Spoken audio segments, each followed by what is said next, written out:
Chapter 1. The House That Still Smells Like Her. The lavender was the worst part. It clung to every corner of the house, to the curtains, to the throw pillows Miriam had reupholstered twice, to the bathroom towels folded in that particular triangle only she knew how to fold. Daniel had washed everything twice in the 6 weeks since the funeral. He had scrubbed the kitchen ceiling, replaced the floorboards near the door, even ripped out the kitchen wallpaper that she had pressed her fingers to the morning they moved in, laughing at the ugly yellow flowers. The lavender remained. He stood in the doorway of her study, the way a man stands at the edge of a dock, leaning slightly forward, both terrified and willing. The room was as she had left it, her reading glasses folded on top of a half-finished novel, a mug of tea so old it had grown a skin like a cataract, 17 sticky notes on the monitor.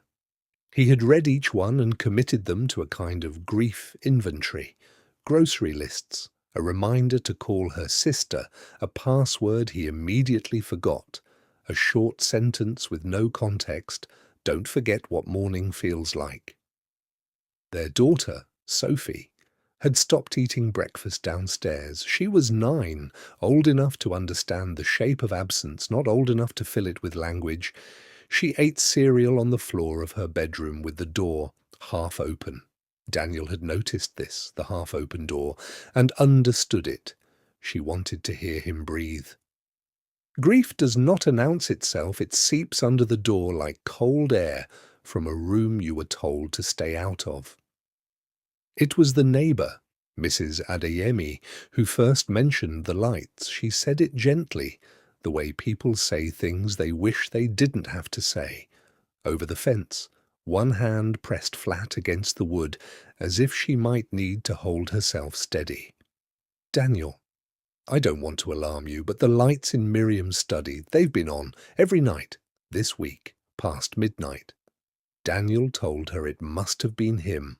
A lie, both of them accepted. He had not gone into that room at midnight. He had not gone into that room at all. The lights, when he checked that evening, were off. He switched them on. He sat in Miriam's chair.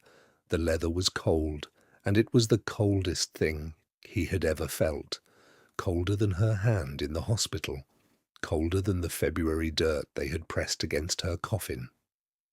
He sat there until he understood that the room was not empty, that something thick and unfinished had taken up residence in the space where she used to breathe. And then he turned the light off and went to bed, and lay awake listening to the house settle the way old things settle, like a slow exhale, like something trying to get comfortable.